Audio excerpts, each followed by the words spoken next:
बुलेटिनच्या सुरुवातीलाच एक महत्त्वाची बातमी। दीनानाथ मंगेशकर रुग्णालय प्रकरणात नवी माहिती समोर येतेय।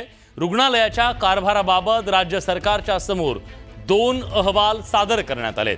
चौकशी समिती अहवालावर उद्याच्या कॅबिनेटमध्ये चर्चा होण्याची शक्यता आहे। उद्या राज्य मंत्रिमंडळाला दोन्ही अहवालांची माहिती दिली जाणार आहे। तिसऱ्या अहवालानंतर अंतिम अहवाल मुख्यमंत्र्यांना सादर केला जाईल।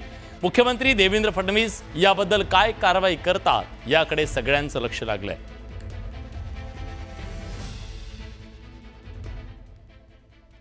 नागपूरच्या लक्ष्मणराव मानकर स्मृती संस्थेतर्फे विदर्भात सुमारे 30,000 विद्यार्थ्यांना एकलव्य एक शिक्षकी शाळेच्या माध्यमातून शिकवलं जातं। केंद्रीय रस्ते आणि वाहतूक मंत्री नितीन गडकरी यांच्या हस्ते गेली 25 वर्ष या शाळांसाठी आयुष्य देणाऱ्या प्रशांत बोपर्डीकर यांचा सत्कार करण्यात आला।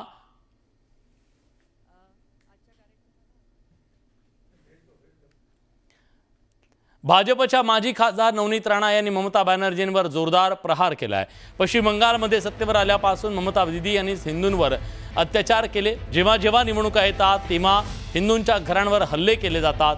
त्यामुळे गरज पडल्यास पश्चिम बंगालमध्ये जाणार असल्याचं राणा म्हणाल्या। नवनीत राणा भिवंडीतल्या बागेश्वर धाम मंदिरात आल्या त्यावेळी त्यांनी ही प्रतिक्रिया दिली।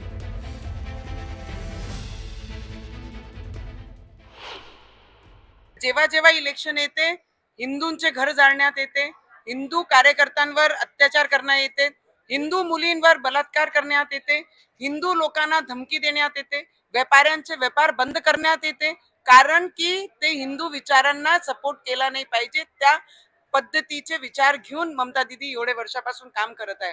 जर गरज पडली तर आमचे सारखे लोक जे सनातनी धर्माला पुढे आणण्याचं काम करत आहे, विचारधारांना पुढे आणण्याचं काम करत आहे, जर आमची गरज पडली तर वेस्ट बेंगॉल मध्ये जाऊन ममता दीदीला त्यांची जागा दाखवण्याचे काम सुद्धा आम्ही करू। ठीक आहे।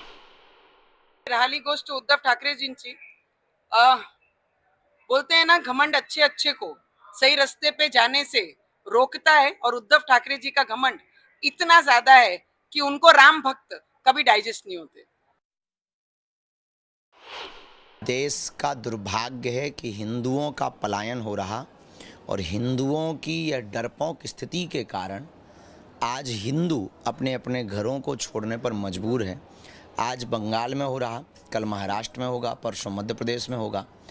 एक विशेष समुदाय के लोग हिंदुओं को डराने के लिए इस प्रकार के कृत्य वहाँ की सरकार के संरक्षण में हो रहे हैं, जो निश्चित रूप से निंदनीय है। हम कभी भी मुसलमानों के विरोधी नहीं हैं। हाँ, कायदे में रहेंगे तो फ़ायदे में रहेंगे, ये पक्का है।